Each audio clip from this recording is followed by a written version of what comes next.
त्यांचं मी स्वागत करतोय मीरा भाईंदर प्रीमियर लीग 2022 मध्ये। मणीची पहिल्या षटकांमध्ये फक्त आल्यात 7 धाबा, अजूनही 30 बॉल शिल्लक आहेत आणि 30 बॉल मध्ये 64 धाबांची गरज।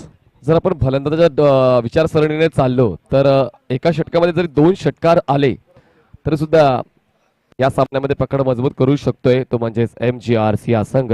आणि त्यातल्या त्यात जर उदयचं खेळपट्टीवर राहणं टिकणं आणि त्यानंतर मग त्याच्या बॅटवरून धावा येणं या सर्व गोष्टी व्यवस्थित जुळल्या तर मात्र या 71 धावांचा पाठलाग देखील सहजतेने केला जाऊ शकतो। हे स्टॅट्सचा आपण विचार केलाय, कागदोपत्री आपण विचार करतोय, पण बघूया मैदानामध्ये इम्प्लिमेंट काय होते। बॉलिंग टेकवर बॉलर तयार, संकल्प आउटसाइड एज कॅच आहे, कॅच होते आणि अशा पद्धतीने उदय पाटीलला परतावं लागतोय। हा महत्वपूर्ण पहिला धक्का बसतोय टीम MGRC ला। उदय पाटील बॅक टू पॅव्हेलियन।